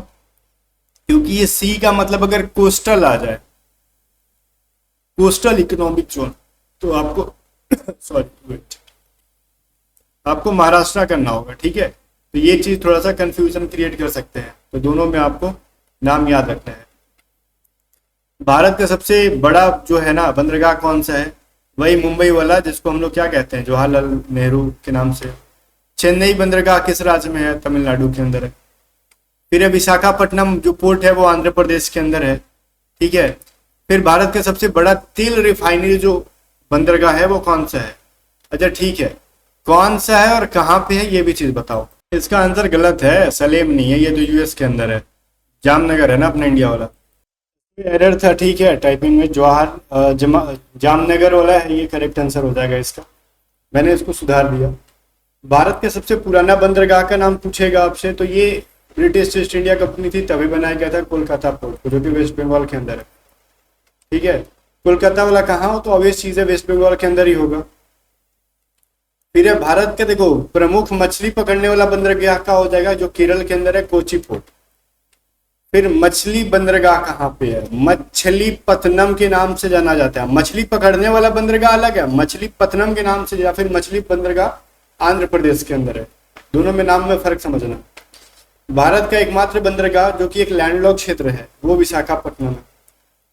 फिर भारत के सबसे प्रसिद्ध बंदरगाहों में से एक जो मलेशिया के साथ व्यापार करता है, देखो ये ऑप्शन पे डिपेंड करते हैं, मलेशिया के साथ सिर्फ चेन्नई ही नहीं करता है, ठीक है। तो हम ये कह सकते हैं ये कंप्लीटली क्या करता है भाई, ऑप्शन पे डिपेंड करता है, ठीक है ना। चलो क्यों, क्योंकि जो आपका जो मुंबई वाला जो है ना हवा सोहाव, जिसको हम लोग जवाहरलाल नेहरू पोर्ट कहते हैं, वो भी करता है। इसके अलावा और भी बहुत सारे पोर्ट है जो मलेशिया के साथ करते हैं। तो ये ऑप्शन पे डिपेंडेंट है, ऑप्शन में उस टाइम चेन्नई होगा, इसलिए इसका आंसर किया हुआ है। चेन्नई और कोलकाता के बीच जो प्रमुख है वो कौन सी है, वो विशाखापट्टनम है। इनके बीच में जो ट्रेड होता है, बंदरगाह जो प्रमुख बंदरगाह स्थित है। अब भारतीय तट रेखा पर स्थित जो सबसे दक्षिणी भाग में कौन सा है भाई, तो दक्षिणी भाग में तो कुछ नहीं है ना, जब साउथ में देखोगे तो सबसे कुछ ही नहीं बढ़ता, बिकॉज बाकी सब तो इसके ऊपर है, चेन्नई वाला जो भी है इसके ऊपर आ जाते हैं, बाकी साउथ में सबसे ज्यादा फिर तो कुछ नहीं दिखता है। मैप में देख सकते हो, उसको करो ना कि इंडिया मैप पोर्ट वाइज मिल जाएगा गूगल पे। कहाँ पर समुद्र में तटीय क्षेत्रों में माल वाहन को प्राथमिकता दी जाती है, ये मुंबई वाला है और कुछ नहीं। भारत के सबसे बड़े कंटेनर टर्मिनल का नाम क्या है भाई, है JNPT, Jawaharlal Nehru port trust के नाम से जाना जाता है इसको। तमिलनाडु में स्थित प्रमुख बंदरगाह का क्या नाम है, वो चेन्नई वाला है, ठीक है। भारत में सबसे अधिक माल वहन करने वाला बंदरगाह कौन सा है, वो मुंबई वाला ही है। कौन सा बंदरगाह प्रमुख रूप से पार्सल व्यापार करने के लिए प्रसिद्ध है, तो ये कांडला ऑप्शन में था, बट इसके अलावा जवाहरलाल नेहरू वाला भी हो सकता है सेकंड पे, बट जो मेनली आपका कांडला ही है, ठीक है, पार्सल ट्रेड के लिए। फिर कह रहा है एकमात्र कृत्रिम बंदरगाह आर्टिफिशियल पोर्ट कहेगा, चेन्नई पोर्ट है। कौन सा बंदरगाह भारत में सबसे तेज विकसित कर रहा है, भाई ये चीज हम नहीं कह सकते कि ये सही है, ये डिपेंड करता है हर साल ऑप्शन पे, क्योंकि सबका रफ्तार ना, जैसे स्टेट्स का हर साल जैसे कंट्री का जीडीपी बढ़ता घटता है, वैसे इनका भी स्पीड अपना बढ़ता घटता है। तो एट द टाइम जब एग्जाम में पूछा गया था तो मुर्मुगांव पोर्ट था, और रिसेंट में भी यही है जो कि गोवा में है। 2024 का डेटा के अकॉर्डिंग बात करें तो वही चीज है, मुर्मुगांव गोवा, ठीक है। मुर्मुगांव पोर्ट कहाँ पे, गोवा के अंदर है। भारत में कौन से दो बंदरगाह जो है जो माल वाहन सबसे ज्यादा करते हैं, तो एक तो चेन्नई वाला हो जाएगा और एक मुंबई वाला हो जाएगा, ये दोनों माल वाहन ज्यादा करते हैं, कार्गो के लिए फेमस है। फिर भारत का पहला कंटेनर पोर्ट कौन सा है, तो वो मुंबई वाला पोर्ट है। फिर सबसे बड़ा जलवायु और मौसम क्षेत्र जहां व्यापार होता है, वो पूछ रहा है क्लाइमेट और वेदर को अकॉर्डिंग जो ट्रेड होता है ना, जहाँ पे क्या कहते हैं, क्लाइमेट और मौसम के हिसाब से जहाँ पे ट्रेड होता है वो बंगाल का है। फिर गुजरात और गुजरात में कौन सा प्रमुख है, तो गुजरात में कांडला, शुरू में ही बताया था आपको। फिर भारत में कंटेनर परिवहन के लिए वही है JNPT, Jawaharlal Nehru port trust, जो भी है, ठीक है। ये तो आपका पोर्ट से था। अभी देख लो इंडिया का जो इम्पोर्टेंट जो फैक्ट है वो चीज थोड़ा सा जानो कि भारत का राष्ट्रीय ध्वज क्या है, ठीक है। तो सबको पता तिरंगा को कहते हैं। अब यहाँ से बहुत सारे क्वेश्चन बनेंगे, लाइक देखो क्या है अपना, जो मान लो अगर ये इंडियन फ्लैग है ना, ठीक है, अपना इंडियन फ्लैग है, यहाँ पे हम कह सकते हैं हमारा ऊपर में सैफरॉन होता है, बाय द वे वो कलर मेरे पास नहीं है अभी, ठीक है, यहाँ पे शायद नहीं है, वो कलर नहीं है, ये है क्या, नहीं है, ठीक है। तो यही कलर रहने देते हैं एग्जाम्पल के लिए। फिर मैं समझा रहा हूँ जो चीज को समझो, नीचे में क्या है, ग्रीन है, ठीक है, और बीच में क्या है, जो सर्कल रहता है हमारा अशोक चक्र, जिसमें कुल 24 तिलियां होती है, 24 स्पोक्स होते हैं, ये चीज आपको पता होना चाहिए। तो ये जो झंडा है हमारा, अब देखो ये हमारा क्या है, लेंथ है, ये हमारा हाइट है, ये हमेशा 3 रेशियो किस में रहते हैं, 2 के रेशियो में रहते हैं। लेंथ और हाइट का जो रेशियो रहता है 3:2 रहता है। तो ये चीज पता रहेगा, लंबाई चौड़ाई, लंबा ऊंचाई जो भी कहते हो, ठीक है ना। और डिजाइन किसने किया था, तो पिंगली वेंकैया नाम के इंसान थे, उन्होंने इसको डिजाइन किया था। ये सारे क्वेश्चन आपके एग्जाम में पूछ दिए जाते हैं, तो इनसे रिलेटेड अगर सवाल आए तो फिर भाई ये मत कहना कि हमको पता नहीं था। भारत का राष्ट्रीय पक्षी, क्योंकि टॉपिक ही है ना आपका national fact about India, India के कुछ नेशनल फैक्ट इजी क्वेश्चन करेंगे हम लोग। तो वो क्या है, पिकॉक है, मोर है। राष्ट्रीय फूल लोटस है, इसके अंदर हम कुछ ज्यादा छेड़ेंगे नहीं, फटाफट आगे बढ़ेंगे। राष्ट्रीय फ्रूट्स मैंगो को, अभी कोस्ट गार्ड के अंदर देखो दबा के ना बर्ड्स पूछ रहा था सब कंट्री का, ऑब्वियस चीज है, नेवी, SSR और MR भी पूछेगा, ठीक है, क्योंकि सबका क्वेश्चन सेट करने वाला वही है, सीडेक है ना। सीडेक ही एग्जाम को कंडक्ट कराता है, अलग संस्था नहीं है, तीनों का एक ही है। भारत का राष्ट्रीय पशु कौन है, बाघ को कहा जाता है। भारत जो भारतीय गणराज्य का राष्ट्रीय उदाहरण क्या है? तो अशोक का पिलर को माना जाता है, जिसमें 4 शेर है जो कि सामने से 3 ही दिखाई देते हैं। ठीक है, चलो। भारतीय संविधान में कुल कितने अनुच्छेद है? अनुच्छेद अगर अभी के टाइम पे पूछोगे तो 448 है। इनिशियली कितने थे? तो 395 थे। ठीक है, जब ओरिजिनल जब बना था हमारा वो कॉन्स्टिट्यूशन, जो भी संविधान हमारा अपना, जो 395 थे स्टार्टिंग में, और करंट में 448 है। पार्ट्स कितने? 25 है। शेड्यूल्स कितने? 12। ये सभी चीजें आपके लिए इंपॉर्टेंट। ठीक है, तो इन सभी चीजों से रिलेटेड अभी करंट के बारे में बोल रहा हूँ। 25 पार्ट है, स्टार्टिंग में तो आपके 22 पार्ट थे। ठीक है ना, चलो। कह रहा भारत में संविधान निर्माण कब हुआ? तो 26 नवंबर 1949 को बन के रेडी हो गया था। लागू हुआ था 26 जनवरी 1950 को। बन के रेडी हो गया था 1949 में, उसको लागू किया गया था 1950 के अंदर। इफेक्ट में कब आया? 1950 के अंदर 26 जनवरी। फिर थे भारत पॉलिटी के अंदर पढ़ेंगे वो तो। फिर थे भारत का राष्ट्रीय गीत क्या है? अब बोलोगे हैं ये चीज इंपॉर्टेंट है। मैंने राष्ट्रीय गीत कहा है वंदे मातरम। मैंने राष्ट्रीय गान कहेंगे, नेशनल एंथम कहेंगे, तब होगा हमारा जन गण मन। नेशनल सॉन्ग कहेंगे, ठीक है, वंदे मातरम। जिसको लिखा किसने था? बंकिम चंद्र चट्टोपाध्याय ने। और देखो एक चीज मैं बताता हूं कि इसको लिखा था इन्होंने इनिशियली संस्कृत लैंग्वेज में। ठीक है, ये भी पूछता था। Indian coast guard assistant commandant 2023 में पूछा गया था कि इसको किस लैंग्वेज में लिखा गया था, तो संस्कृत में लिखा गया। भारत का राष्ट्रीय खेल पूछेगा, हॉकी है। वैसे अभी वो नहीं कह सकते कि शोर हॉकी ही है, क्योंकि अभी कोई फिक्स हुआ नहीं है। ठीक है, बट हॉकी को माना जाता है। जैसे इंडिया का कोई नेशनल लैंग्वेज अभी तक नहीं माना गया है कि कौन सा हो सकता है। बहुत ही वो वाली चीज है अभी कि नेशनल लैंग्वेज किसको मानेंगे, तो अभी इसमें थोड़ा सा विवाद है, कंट्रोवर्शियल चीज है। ठीक है, राष्ट्रीय कैलेंडर शक संवत को माना जाता है, जो 22 मार्च से शुरू होता है रिसेंट। ठीक है, कैलेंडर के अकॉर्डिंग। भारत के राष्ट्रपति का कार्यकाल कितने साल का होता है? 5 साल का। भारतीय संसद की दोनों संसदों का नाम क्या है? तो लोकसभा, राज्यसभा। लोकसभा को लोअर हाउस निम्न सदन कहते हैं, राज्यसभा को अपर हाउस, जिसको हम लोग क्या कहते हैं? उच्च सदन। हाँ, ये मत कहना कि लोकसभा को अपर हाउस, ये चीज माइंड में बच्चा का गलत भरा रहता है। नीचे मैंने लिखा है, एक बार पढ़ लेना। फिर है भारतीय उपमहाद्वीप का क्षेत्रफल क्या? ये मत पढ़ो, आ गया था बट जरूरी नहीं, बहुत पहले का सवाल था। 2017 का जब एग्जाम आपका ऑफलाइन होता था, मॉडल टेस्ट के अंदर दिया हुआ था, तो मैंने इसके अंदर ऐड कर दिया। शायद ही अब पूछे था सामान बेतुका सा। भारत की सबसे लंबी नदी कौन सी है? तो वो है गंगा। तो अभी तो रिवर वाले में पढ़े। भारत का सबसे बड़ा राज्य एरिया वाइज पढ़ोगे, राजस्थान है। एरिया वाइज सबसे बड़ा जो है राजस्थान है। सबसे छोटा पूछ लेता कौन सा है? तो गोवा है एरिया वाइज। पूछ रहा राष्ट्रीय भाषा वही है, कोई नहीं है। ठीक है, अभी माना जाता है कि हिंदी को हम लोग कह रहे हैं, बट बहुत सारे स्टेट में तो ऑफिशियल लैंग्वेज इंग्लिश है ना, इसलिए कोई नहीं है। ये सभी चीजें बकैती मत ध्यान दो। तो कोई भी भाषा नहीं है। ऑप्शन डी देगा जरूर आपके एग्जाम में।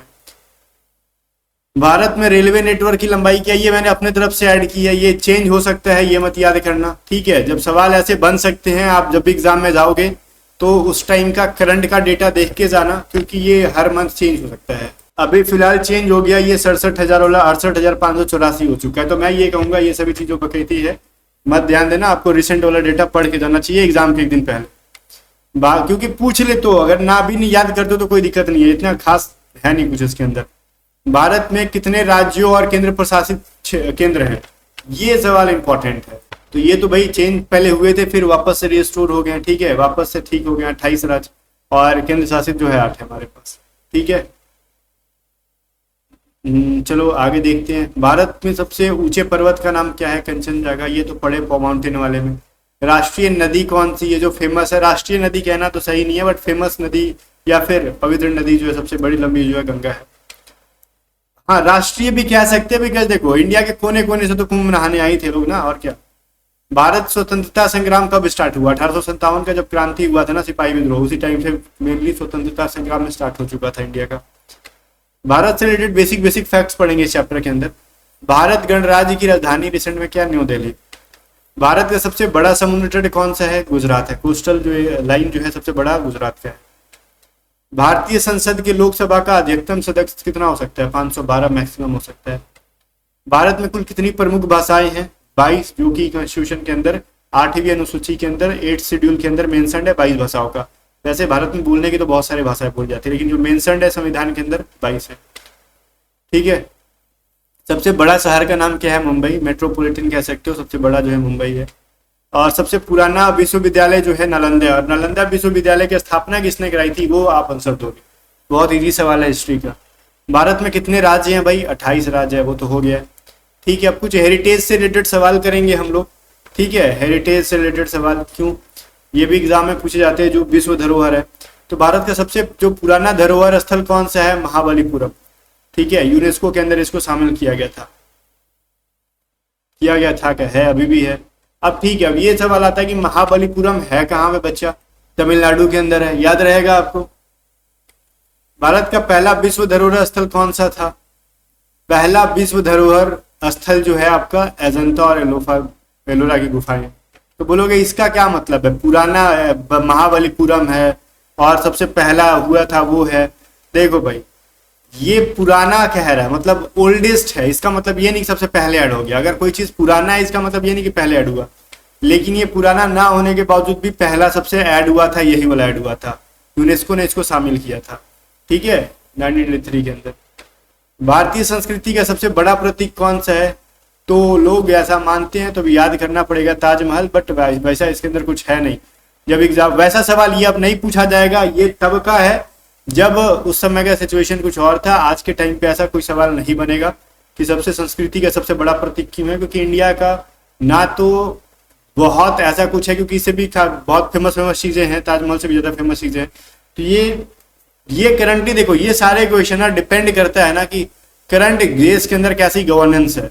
ठीक है, ये मैं खुल के बोल रहा हूँ, गवर्नेंस के ऊपर डिपेंड करता है कि एग्जाम में सवाल कैसे पूछे जाएंगे, क्या होंगे। तो आज के टाइम पे ऐसे सवाल जो कि कंट्रोवर्शियल है नहीं पूछे जाएंगे।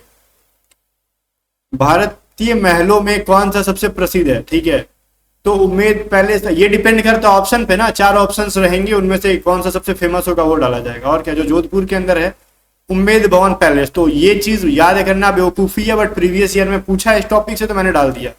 ये चीज याद करना है बेवकूफी है, क्योंकि प्रीवियस ईयर में डाला। हो सकता है कि कुछ और ऑप्शन में डाल दे, ताजमहल ना दे, तो आप क्या कहोगे? सबसे प्रतीक संस्कृति में उसको हटा दोगे।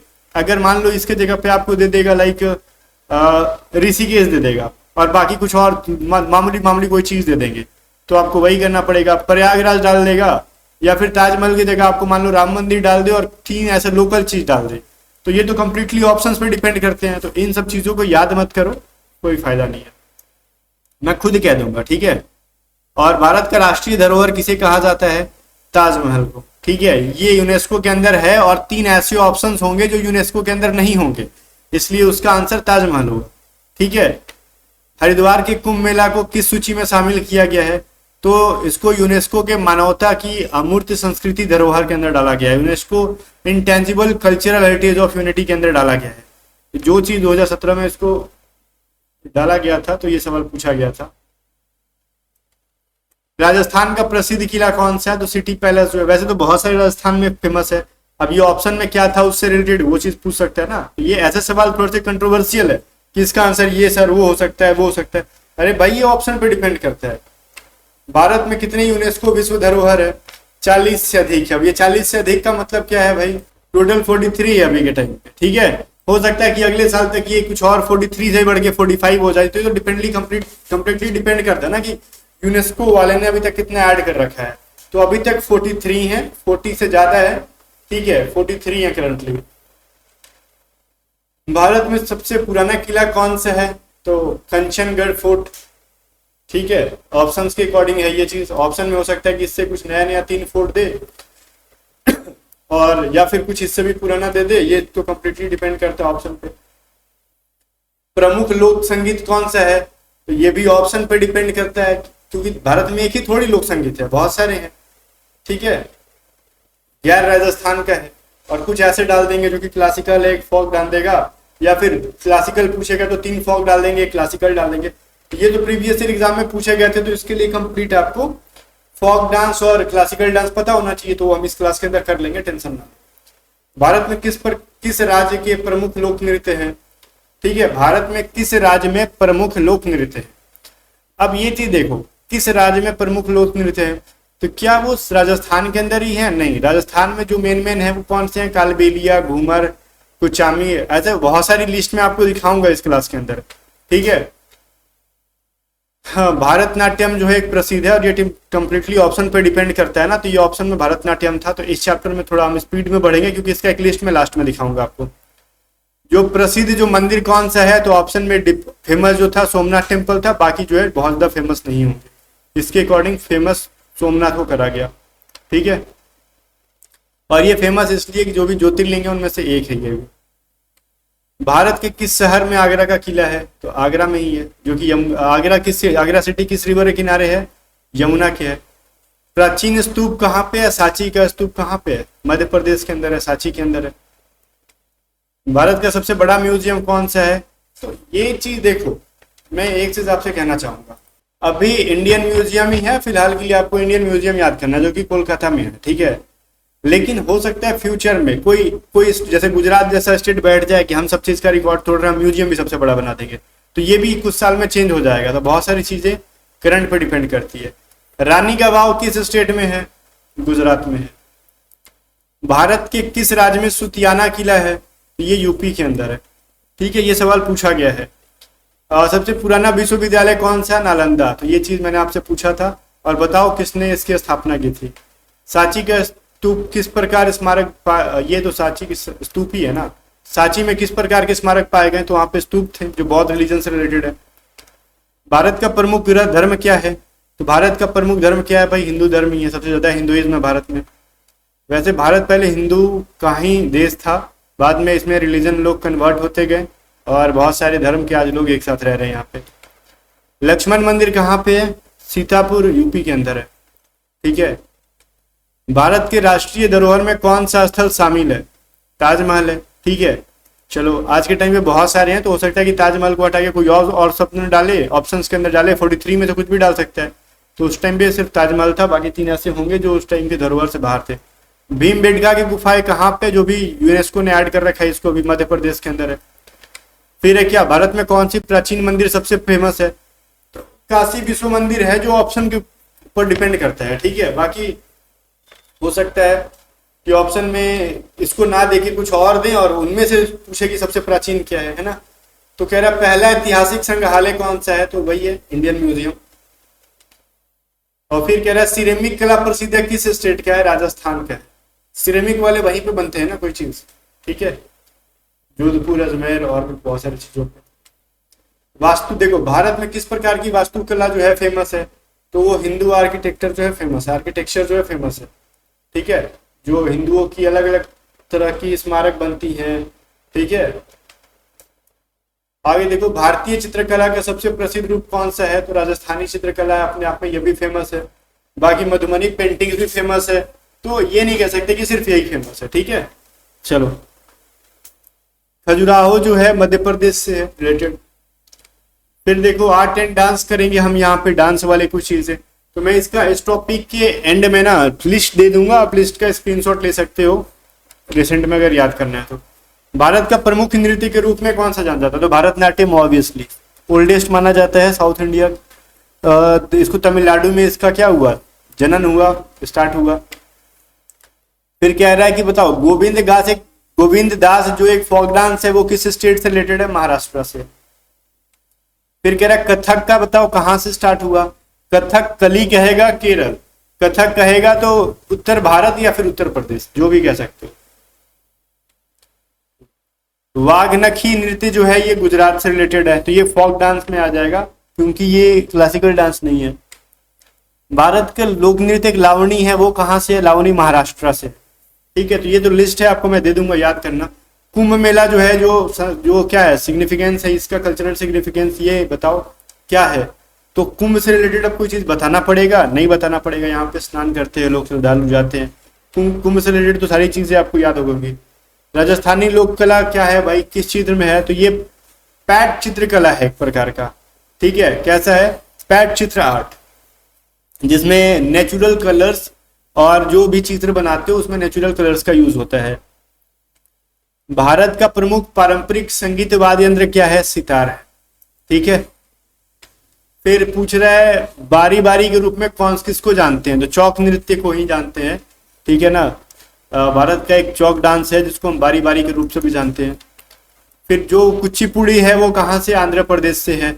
मैं क्यों इतना लाइटली ले रहा हूँ पता है, क्योंकि मैं इसको एंड में एक लिस्ट देने वाला हूँ, तो जहां से बहुत सारी चीजें क्लियर हो जाएंगी, इसलिए मैं इसको लाइटली लेके भी चल रहा हूँ। जैसे स्टार्टिंग मैंने डिटेल में किया, तो डिटेल में इसको करने की वाली कोई चीज ही नहीं है यहाँ पे आपके एग्जाम के लिए। मोहिनीअट्टम पूछेगा तो मोहिनीअट्टम बताओ कहाँ से रिलेटेड है। अच्छा ठीक है, मोहिनीअट्टम ये नहीं पूछा, ये पूछ रहा है इसकी विशेषता क्या है। तो मोहिनीअट्टम तो बाय द वे आपको केरली का हो गया ना मोहिनीअट्टम, ठीक है। तो विशेषता क्या है कि इसको फीमेल जो आर्टिस्ट है वो करती हैं, और इसकी अलग अलग क्या है, मुद्राएं हैं, मतलब हाथों का इशारा रहता है जो फीमेल डांसर्स करते हैं इसको मोहिनीअट्टम। फूल नृत्य पूछा गया था, झारखंड से रिलेटेड है, आदिवासी डांस है। भारतीय चित्रकला की मधुबनी पेंटिंग जो है वो किससे रिलेटेड है, बिहार से रिलेटेड है, बहुत फेमस है, बहुत बार आपके एग्जाम में आता है, और मधुबनी जिले में उत्पन्न हुई थी मधुबनी पेंटिंग्स का। फिर सांग नृत्य जो है वो कहाँ से है, राजस्थान से है। फिर गौरा नृत्य जो पूछेगा ये यूपी से है, ठीक है। फिर मणिपुरी पूछेगा तो मणिपुर से ही है, तो इसमें क्या ही मैं आपको पढ़ाऊं।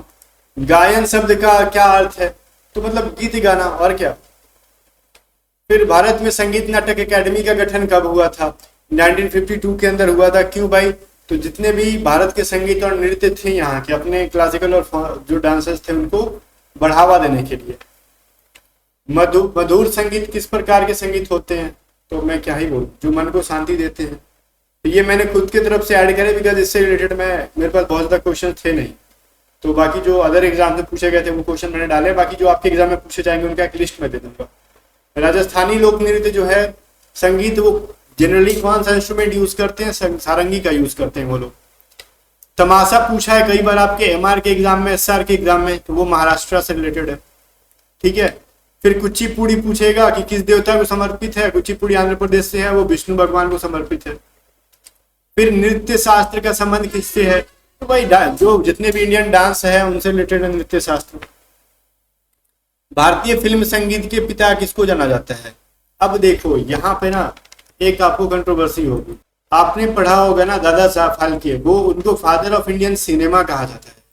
नौशाद अली कहीं आपको देखो देखने के लिए मिलेगा, और गूगल करोगे आप इसका आंसर तो राय चंद बोरल मिलेगा, ठीक है। अब ये दोनों में थोड़ा सा टकराव है, इसका आंसर मैं भी श्योर नहीं हूं, ठीक है, क्योंकि ये दोनों ऑप्शंस में आ जाते हैं। और देखो रायचंद बोरल, और देखो इसका आंसर की तो देते नहीं है नेवी वाले की, किसको सही कहा जाए। रायचंद्र बोरल जो है ना, ये नौशाद अली से काफी पहले थे, समझ में आ रहा है। तो ये बहुत पहले जन्मे थे और इनका डेथ भी बहुत पहले हो गया, तो इसकी वजह से रायचंद्र बोरल आप सही आंसर करना पसंद करोगे या नौशाद अली। इस क्वेश्चन को हम कंट्रोवर्सी पे ही छोड़ देते हैं, ठीक है, क्योंकि इसका सही आंसर मेरे को भी एग्जैक्टली मैं नहीं कह पाऊंगा। हाँ, इंडियन फिल्म का कहोगे तो वही तो ठीक है, जो मैंने बोला वो ठीक था, मैंने बता दिया आपको, ठीक है। जैसे दादा साहब फाल्के बोलते हैं, लेकिन फिल्म के जो म्यूजिक के फादर कौन है, नौशाद अली कहोगे या फिर रायचंद बोरल कहोगे, ये कंट्रोवर्शियल चीज है। अब ये सवाल क्यों कंट्रोवर्शियल है कि कहीं कहीं नौशाद अली देखने के लिए मिलता है, दोनों म्यूजिक से रिलेटेड है, कंपोजर है अच्छे, और कहीं कहीं रायचंद्र बोरल आता है। बट मैंने 3-4 जगह इसको सर्च किया, बहुत ज्यादा कंफ्यूजन क्रिएट हो गया, इसलिए मैं इनको छोड़ देता हूं कि आप ऑप्शन में जो भी आंसर करो, अब ये कंप्लीटली आपके लक पे डिपेंड करेगा, क्योंकि इसका मुझे अभी तक क्लैरिटी मिला नहीं। आगे देखो, भारत में संगीत में राग का क्या महत्वपूर्ण है। राग क्या है, जो आप जो गाते कहते हैं राग बैठा के गाओ, स्वर को ही कहते हैं राग, जो अपना भाव है गाने का, तुम स्वर बैठा के, ठीक है। भारतनाट्यम जो क्या है, वो प्रमुख नृत्य क्या है, प्रमुख नृत्य देखो भारतनाट्यम के बहुत टाइप्स होते हैं, अंगिका उसी का एक है। जैसे इसके अंदर हाथ मुद्राएं कहते हैं, जैसे चेहरा का हाव भाव, हाथ का हाव भाव, ठीक है, तो उसी को हम अंगिका के रूप से जानते हैं। भारत में संगीत का प्रमुख आधार क्या है, स्वर और ताल, ठीक है। कौशल का अर्थ क्या है, किसी चीज में आप कितनी निपुणता है, प्रोफिशिएंसी है, उसको कौशल कहते हैं। भारतीय संगीत के सप्तक का क्या अर्थ है, ये क्लासिकल डांस फोक डांस से रिलेटेड है। सप्तक 7 संगीत के स्वर होते हैं, ठीक है, सिंपल। भारतीय नृत्य की सबसे पुरानी शास्त्रीय शैली कौन सी होती है, भारतनाट्यम सबसे पुरानी मैंने कहा था। बट इनको करने से बेटर है कि आप इन लिस्ट को पढ़ लो, वीडियो को रोक के, ठीक है, ये सारे लिस्ट को अगर क्षमता है तो कर लो, अदरवाइज याद रखना टोटल ये जो मैंने लिस्ट दे रखे हैं यहाँ पे 8 क्लासिकल डांस है, ठीक है, 1 2 3 4 5 6 7 8 इनको कर लो। जैसे भरतनाट्यम तमिलनाडु से है, कथक उत्तर प्रदेश से, कुचिपुड़ी आंध्र प्रदेश, ओडिसी ओडिशा, कथकली केरल, ठीक है, सतरिया असम हो गया, मणिपुरी मणिपुर, मोहिनीअट्टम केरल, इनको कर लो वो पूरे 30 क्वेश्चन को छोड़ के।